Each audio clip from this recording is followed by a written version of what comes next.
The first sound Samuel heard was not the song of birds, but the iron clatter of chains. The plantation never truly slept, but at dawn, it woke with cruelty.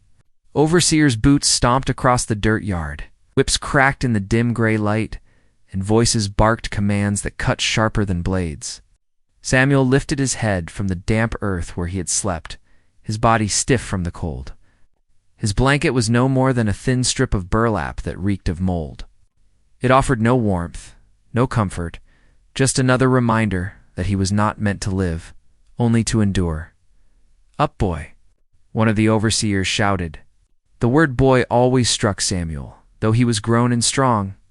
He knew it was not meant as age but as insult, a way of denying him manhood. He pushed himself to his feet, his wrists heavy with iron cuffs. Every morning they rattled as if mocking him. The air was still, yet heavy with the stench of sweat, smoke, and misery. In the east, the sky blushed pink with sunrise. For a brief, fleeting moment, Samuel looked toward that horizon, remembering mornings long ago when his mother's voice would wake him gently, singing a hymn in their small cabin. That memory was all he had left of her. The master had sold her when Samuel was barely 12. She vanished into the endless chain of wagons and auctions, and he never saw her again. The whistle blew. The line of slaves shuffled forward, men and women stumbling into the fields with hollow eyes. The overseers rode horseback, circling like vultures. Samuel's feet ached with every step, cracked from walking barefoot across frozen ground in winter and blistering soil in summer. Still, he carried himself upright, shoulders squared, because he refused to give Dalton, the head overseer, the pleasure of seeing him broken before the day had even begun. In the fields, the cotton stretched endlessly, white flowers against dark soil, a cruel beauty. The slaves bent low, fingers moving swiftly, plucking cotton till their knuckles bled. The work was never-ending. Samuel knew the rhythm well: bend, pull, twist, drop, repeat, like a machine wound too tightly. A moment's hesitation, a pause to stretch aching muscles, did the hiss of the whip. By midday, sweat soaked through his ragged shirt. His back throbbed from old scars, raised ridges where the leather had kissed flesh too often. Hunger gnawed at his belly, but he forced his hands to keep moving. Every sack he filled seemed heavier than the last. Every breath he took seemed to press against his chest like iron. Dalton rode past, scanning the line with cold eyes. His whip rested across his lap, a snake ready to strike. Samuel lowered his gaze but worked faster, praying not to draw attention.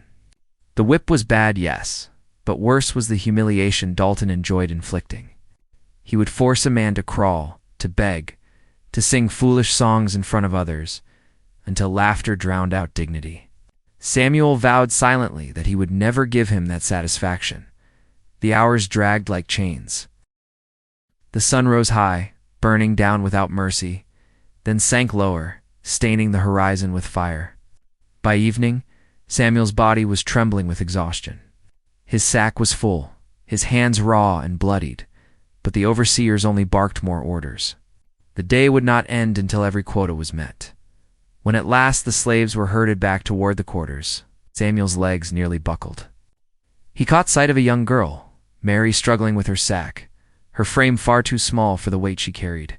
He reached out, steadying her before Dalton could notice. She glanced up with tired eyes, whispering a faint thank you. That small exchange, a moment of shared humanity in a world that denied it, gave Samuel something to hold on to. Night fell. The slaves were thrown scraps of food, a bowl of watery broth, a crust of stale bread. Samuel forced himself to swallow, though his stomach cried for more. The taste was ash, but it was all he had. He lay on the dirt floor of the quarters, the day's pain flooding his body. Yet even as his eyes closed, he held tight to one thought: they can chain my body, they can scar my skin, but my soul is still mine. The sound of chains rattled again in the darkness. But Samuel let the memory of his mother's hymn carry him into restless sleep. Tomorrow, the cycle would begin again. The morning broke hard and cruel. Like every other, but Samuel sensed something different in the air. The overseers seemed sharper, their voices harsher, their whips restless. Dalton rode at the head of the line, his posture tall, his expression stone. The man never smiled unless he was watching someone suffer. Samuel's body still ached from the day before. But he forced his legs to move. He learned long ago that fatigue meant nothing here. Only speed and silence mattered.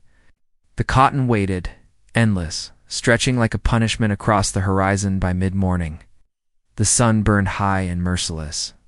Sweat stung Samuel's eyes, and his shirt clung wet to his scarred back. His sack grew heavy, the coarse fibers biting into his shoulder. He tried to ignore the hunger gnawing at his belly, but the weakness in his limbs betrayed him. As he bent low to pull more cotton, his knees buckled. The sack slipped from his grasp and hit the dirt. The field went silent for a moment. Every pair of hands froze. Every slave knew what that sound meant. Dalton's horse turned sharply, hooves pounding the earth. The overseer's eyes locked on Samuel, and a slow grin spread across his face. "Well, well," Dalton sneered. "Look at this one. Can't keep up, can you, boy?" Samuel forced himself upright, breath ragged, hands trembling. He bent to lift the sack again, praying Dalton would ride past. But Dalton dismounted, whip in hand, boots crunching across the soil. "Hold that sack," he barked. Samuel obeyed, gripping the heavy bundle against his chest. "Higher," Samuel raised it. His arms shook under the weight. "Higher." Dalton's voice was a growl now. With every ounce of strength he had, Samuel lifted the sack above his head. His muscles screamed. His vision blurred. The cotton felt like iron in his arms. Then the whip cracked. The lash tore across Samuel's back, splitting old scars, igniting fire in his flesh. He staggered, but held the sack high. Dalton struck again, and again. The sound echoed across the fields, mingling with the muffled sobs of those forced to watch. "See this?" Dalton shouted to the line of slaves. "This is what happens to weakness. This is what happens when you forget your place." The whip fell again, cutting through fabric, cutting through flesh. Blood soaked Samuel's shirt, running warm down his spine. But he refused to cry out. He clenched his teeth, locking the pain deep inside. He would not give Dalton the pleasure of hearing him break. Dalton's face twisted with frustration. The overseer thrived on screams, on begging. Samuel's silence enraged him. He lashed harder, faster, until his arm grew tired. Finally, he stepped back, chest heaving. Whip dripping red. "Drop it," Dalton spat. Samuel lowered the sack, his arms trembling violently. He felt his knees threaten to give way, but he forced them to hold. He would not collapse before this man. Dalton's eyes narrowed. "Get back to work." Samuel bent down, hands raw, and gathered more cotton. Every movement sent knives of pain through his back, but he worked steadily, silently. The other slaves kept their eyes down, but inside their hearts beat faster. They had seen cruelty before, but Samuel's defiance, his refusal to scream, left an imprint. Hours passed. The sun sank low, shadows stretching long across the fields. Samuel's shirt clung to his back, heavy with blood and sweat. Each step was agony, yet he kept moving. Each handful of cotton was resistance, not labor. When the day finally ended and they were herded back to the quarters, Samuel collapsed onto the dirt floor. His body trembled, but his spirit still smoldered. The pain was unbearable, yes, but he knew something Dalton did not. Pain was not the master. Pain was only a reminder that he was still alive. Lying in the darkness, Samuel pressed his forehead to the earth and whispered to himself, "They cannot own my silence. They cannot own my silence." The nights were almost worse than the days. Darkness did not bring rest. It only brought the ache of emptiness. Hunger sat heavy in Samuel's belly, gnawing like a wild animal that could never be fed. He lay awake most nights, staring at the rafters of the slave quarters, listening to the quiet moans of others as their stomachs twisted in pain. Babies whimpered weakly at their mothers' breasts, their cries thin and desperate, for there was little milk left to give. Each morning, the slaves were given their rations, a crust of stale bread, sometimes mold-spotted, and a cup of thin broth made from bones long boiled of their marrow. It was never enough, just enough to keep them upright for the fields. Samuel forced himself to chew slowly, to stretch the moment, but his body always craved more. The hunger was constant, gnawing, and it carved hollows beneath his cheekbones, sharpened his ribs, and weakened his muscles, until every step felt heavier than the last. One afternoon, as the sun pressed down like a furnace, Samuel's hands shook while gathering cotton. His body begged for rest, for food, for mercy. He glanced sideways and saw Mary, the young girl he had helped before, staggering with her own sack. She could not have been more than 12, her limbs thin as twigs, her eyes too large for her face. She stumbled, nearly falling. Dalton's gaze swept across the line, and Samuel knew if she fell, the whip would find her. Quietly, without being seen, Samuel shifted closer. When Dalton turned his back, Samuel slipped a hand beneath her sack, bearing some of the weight. Mary looked up at him, her lips dry, her eyes hollow but grateful. No words passed between them, but in that silence, Samuel felt something stir. Even in this place where humanity was stripped away, kindness could still exist. That night, after the overseers locked the quarters, Samuel saved a portion of his ration, half his crust of bread. His own stomach screamed in protest, but he carried the piece to Mary and pressed it into her hands. Her eyes widened, tears glistening. She shook her head, whispering, "You need it." Samuel knelt beside her. "So do you," he whispered back. "Eat." She bit into the bread, small hands trembling. And Samuel felt a warmth spread through his chest that hunger could not touch. In giving, he had claimed something the master could not take: his ability to choose compassion. The hunger, though never left. It wore at him daily, hollowing him from within. He saw it in everyone: the gaunt faces, the weak legs, the listless eyes.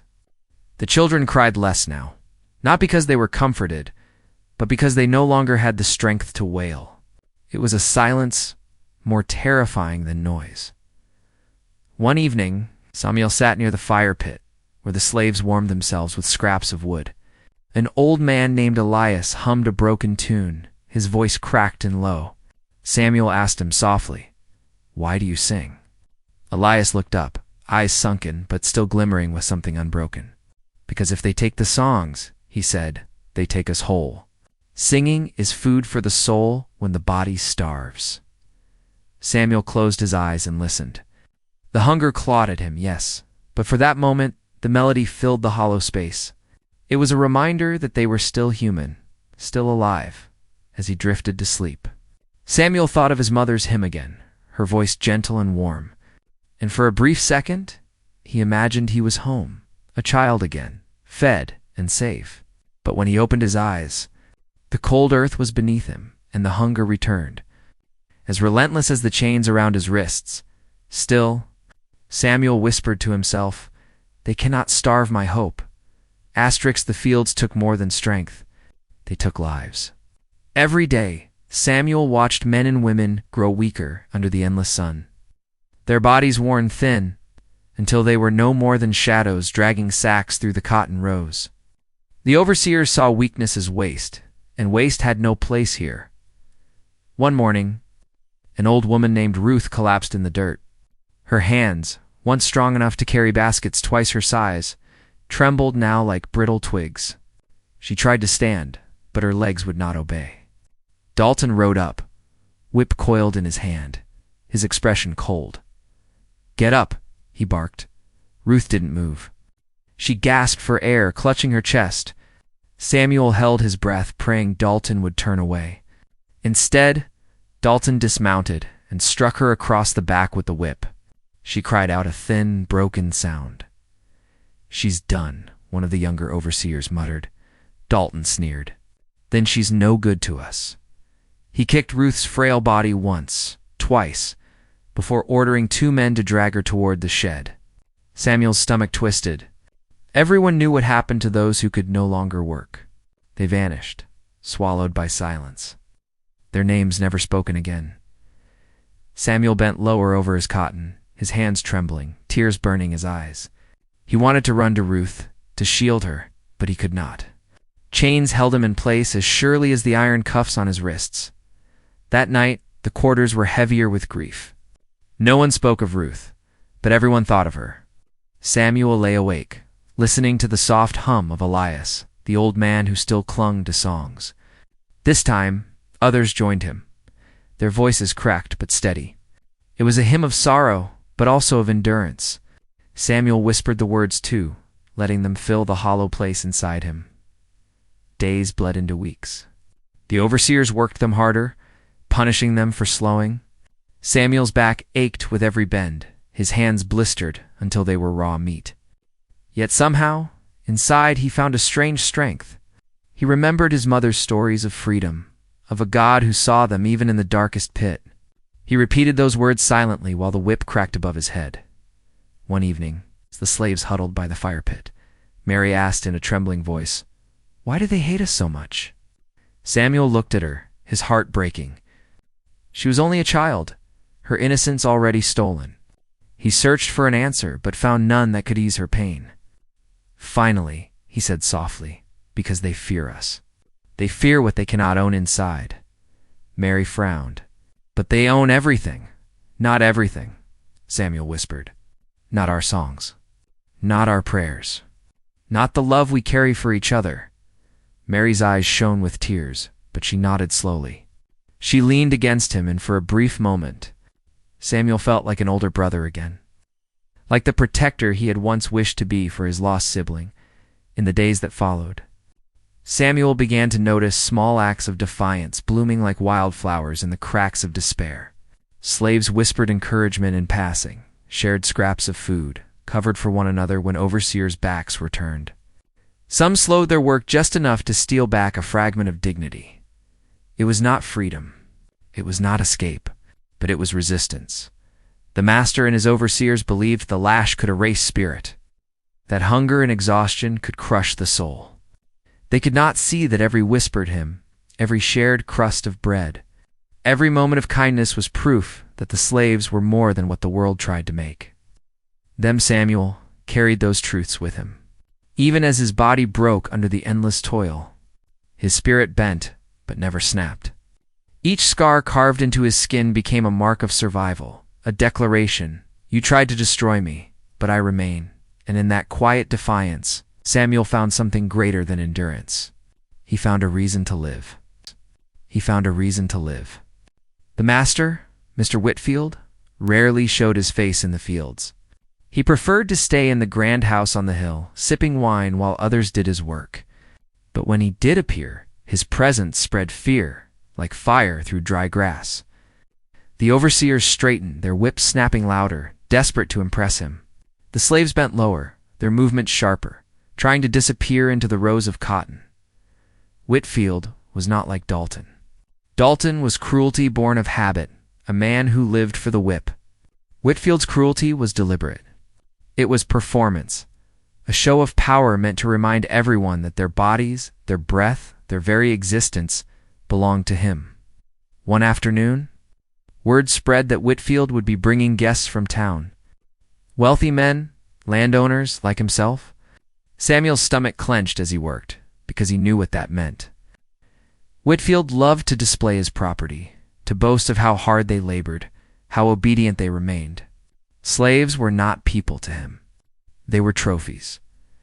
By evening, the guests arrived, men dressed in fine coats, their boots polished, their hands soft and unscarred. They strolled through the fields as if it were a spectacle, pointing and laughing, making comments about the strength of the men, the beauty of the women. Samuel kept his head low, praying their eyes would pass over him. But Whitfield's voice rang out. "You there, Samuel?" Samuel froze. Slowly he turned. Whitfield stood tall, his smile cruel, his eyes gleaming with something sharp. "Step forward," Whitfield ordered. Samuel obeyed, the eyes of every slave and every guest fixed on him. He could feel his heart pounding, his scars burning, as if they remembered what was to come. Whitfield placed a heavy hand on Samuel's shoulder and turned to his guests. "This one here is one of my finest. Strong as an ox. Works dawn to dusk without complaint. Don't you, boy?" Samuel said nothing. His silence was a shield. Whitfield's grip tightened.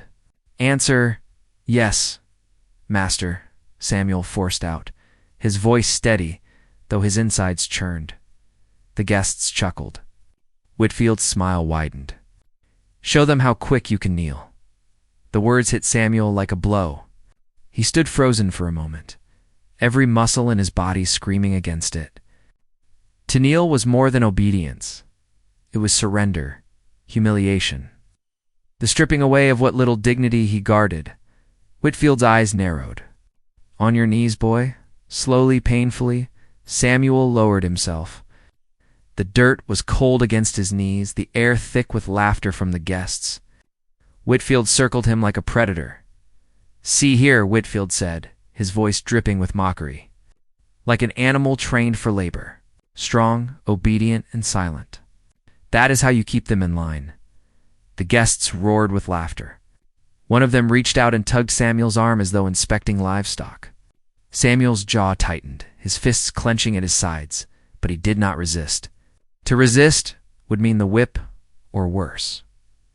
Whitfield leaned close, whispering so only Samuel could hear. "You belong to me. Your strength, your silence, your very breath. Remember that." Samuel stared at the ground, his chest burning with fury. He wanted to rise, to strike, to scream, but he remained kneeling, his pride forced deep inside where Whitfield could not touch it. When the guests finally tired of their entertainment, Whitfield waved him away like a dismissed dog.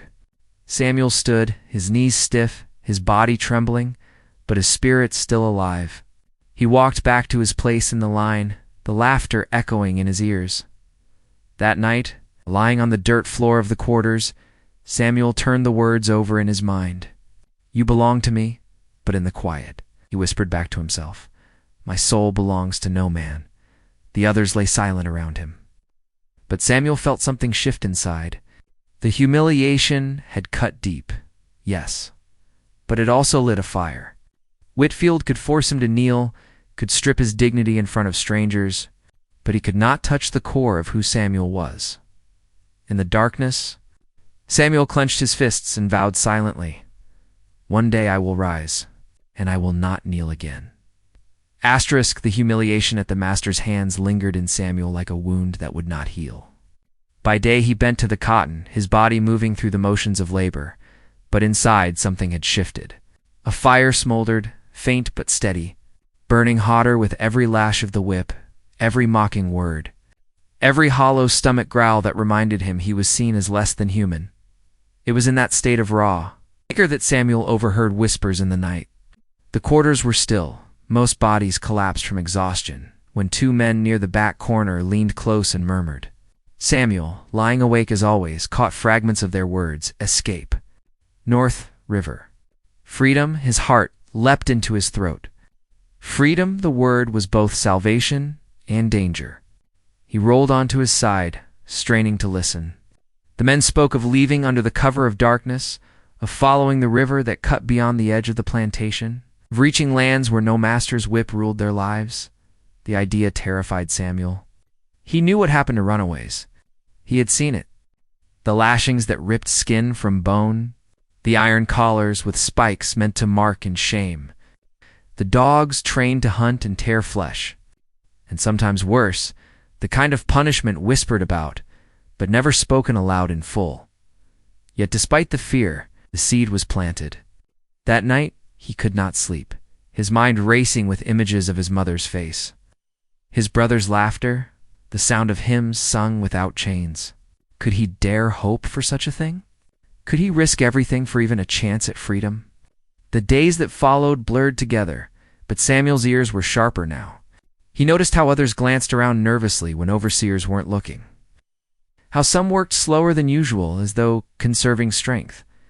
There was something in the air, a restlessness, a quiet rebellion, building like a storm on the horizon. One evening Mary approached him by the fire pit. Her eyes, wide and dark, reflected the flames. "Samuel," she whispered, "is it true? Are people trying to leave?" Samuel froze, scanning the shadows to make sure no overseer lingered nearby. He lowered his voice. "Where did you hear that?" She shrugged. People talk. I don't want them to get hurt. Samuel sighed. Hope is dangerous, Mary, but so is despair. Her lip trembled. If they catch them, Samuel placed a hand on her shoulder. If they catch them, they'll suffer. But if they don't try, they'll die here anyway. Sometimes suffering comes no matter which path you take. That night, lying on the hard ground, Samuel wrestled with himself. Part of him longed to risk it all, to run, to fight, to carve even one breath of free air into his lungs. But another part of him feared what would happen if he failed. He thought of Mary, of Elias, of the others who looked to him now not for leadership, but for strength. Could he abandon them? Or could he endure a little longer, waiting for the right moment? The moon hung bright and silver outside, casting faint light through the cracks of the quarters. Samuel stared at it, whispering words he barely believed. One day, I will see that moon without chains on my wrists. The flicker of rebellion was dangerous, yes, but it was also unstoppable. Once planted, it grew. It whispered in the night, stirred in weary hearts, passed from one starving soul to another. And Samuel, though torn by fear, felt its pull stronger each day.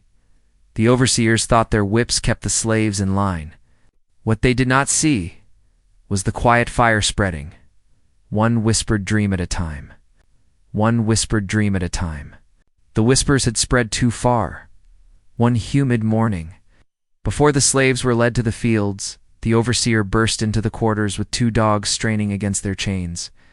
His face was twisted with rage, eyes sharp with suspicion. Behind him came 2 more overseers, each carrying thick ropes and iron shackles. Which one of you fools thinks you can outsmart the master? The first overseer bellowed, his voice filling the cramped room. Which one of you's been talking about running? No one spoke. The silence was suffocating. Samuel sat still, heart pounding so hard he thought it would burst. He dared not glance at the men who had whispered of escape. To do so would condemn them instantly. The overseer's lips curled. Fine, he spat. If y'all won't speak, then I'll pick someone who looks like trouble.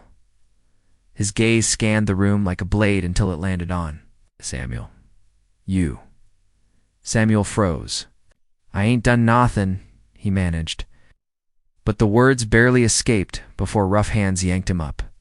The overseers dragged him outside into the blistering sun. The others followed silently, fear etched into their faces. Mary clutched Elias's hand so tightly her knuckles whitened, her eyes wide with terror as Samuel was hauled to the center of the yard. The master emerged from the big house, cane in hand, dressed in his fine coat despite the heat. His expression was calm, almost bored, but his eyes glinted with cruelty. So, he drawled, they say you've been stirring up trouble. Boy. Samuel shook his head, but the master didn't care for answers. He gestured with the cane. Teach him what happens when a slave forgets his place. The overseers forced Samuel to his knees, chaining his wrists and ankles.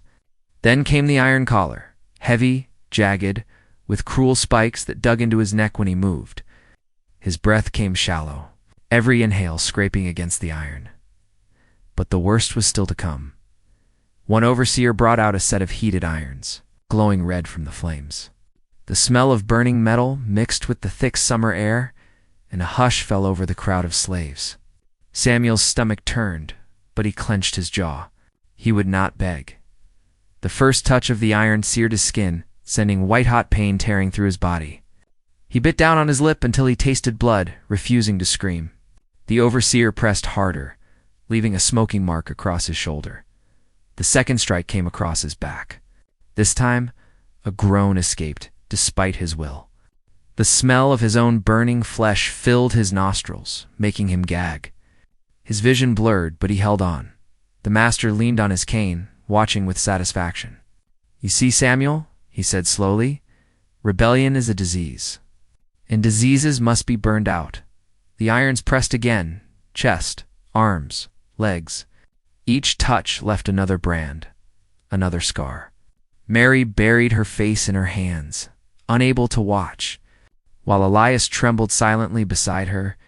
When Samuel finally collapsed forward, too weak to hold himself up, The overseers dragged him to a post and chained him there, leaving him to bake under the merciless sun. His skin throbbed with every heartbeat, pain consuming him entirely. He could not move, could barely breathe, yet his mind clung stubbornly to a single thought: they will not break me. Hours passed. The sun set, and the overseers finally left him in chains, his body limp but alive. In the distance, he could hear the faint murmur of the slaves, singing softly, a prayer, a lament, maybe both.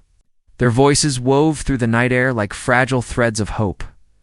Samuel, though half-conscious, felt the sound pierce through his suffering. Even in his agony, he knew the fire meant to break him had only carved his will deeper. The master could burn his flesh, but he could not burn away the dream of freedom. Asterisk, the night was heavy with silence. Samuel's body sagged against the post, iron collar biting into his neck, burns throbbing with each shallow breath. He felt the weight of death hovering close, its shadow pressing at the edges of his vision. Yet within the darkness of his pain, a strange calm stirred. The other slaves, after finishing their day's work, had gathered quietly. Overseers rarely checked the quarters at night, trusting the day's torment to keep them subdued. But tonight, a few brave souls crept toward Samuel. Mary was among them, her face streaked with tears, her hands trembling as she reached out to touch his arm. "Samuel," she whispered, voice breaking. "Stay with us." He opened his eyes slowly. The effort was immense, but he forced a faint smile. "Still here?" he rasped. "Still?" Here they worked quickly to unchain him using a small iron pick one of them had hidden away for years. The collar clattered to the ground with a cruel echo, leaving deep grooves around Samuel's neck. He coughed, struggling to sit upright. Every movement agony. "We can't leave him," one of the men whispered. "But if the overseers catch us," another hissed. Mary silenced them with a look. "We won't leave him." They carried him back into the quarters, laying him gently on a mat of old rags. Samuel could barely move, his burns raw, his body battered. But as he lay there, surrounded by his people, something swelled in his chest. They risked everything, their lives, their fragile safety, just to keep him from dying alone. That night, he drifted in and out of consciousness, memories weaving through his fevered dreams, his mother singing while she worked, his brother's laughter echoing in the fields, his own younger self running barefoot before chains had claimed him. Faces blurred together, voices overlapping. But one thread bound them all, the unyielding belief that freedom was worth the cost. By dawn, Samuel's body was failing. His breath came shallow, his skin pale against the burned scars. The others sat close, their presence a shield against the cold grip of despair. Mary held his hand, her tears falling freely. Samuel's eyes opened one last time. His gaze drifted upward, toward the small crack in the roof where sunlight poured in. For a moment, the light touched his face, warm and golden like a final blessing. "Don't stop," he whispered, his voice barely audible. "Don't. Stop fighting, even if I don't see it." "You must."